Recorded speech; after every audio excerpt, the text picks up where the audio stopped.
एक बार एक समय कामदेव को अभिमान हुआ कि मैं बड़े से बड़ा देव हूं, सबसे बड़ा देव हूं मैं,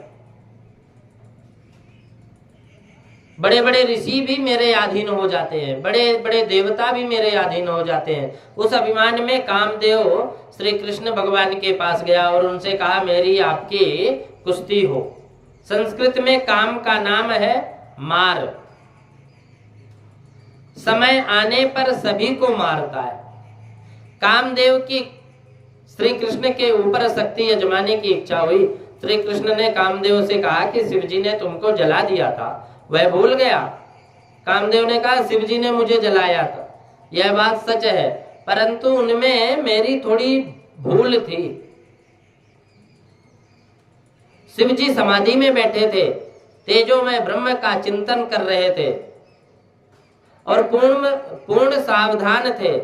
उसी समय मैं उनको मारने गया, मैंने समय का विचार नहीं किया, इससे मेरी हार हो गई। शिव जी ने मुझे जलाकर भस्म कर दिया, समाधि में बैठे बैठे जलाए, इसमें विशेष आश्चर्य नहीं है। प्रभु ने कहा रामावतार में भी तेरी हार हुई है। कामदेव ने कहा रामावतार में तो आप खूब मर्यादा में रहते थे, किसी भी स्त्री का स्पर्श करते नहीं थे, स्त्री को सामने देखते भी नहीं थे,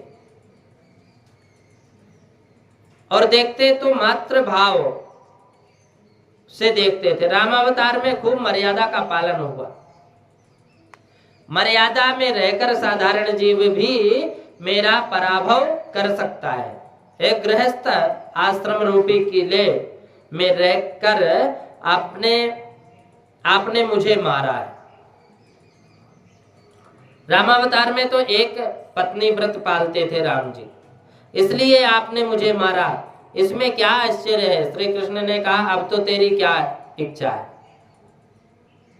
कामदेव ने कहा कि रामावतार में मर्यादा में रहकर आपने मुझे हराया, इसमें कोई खास बात नहीं है। अब इस कृष्णावतार में आप कोई मर्यादा ना रखो। मर्यादा तो साधारण मनुष्य के लिए है, परमात्मा के लिए होती नहीं। आपको मर्यादा पालन करने की आवश्यकता नहीं है।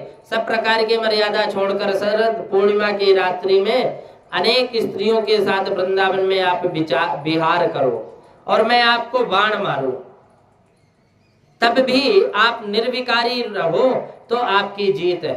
और कामाधीन बनो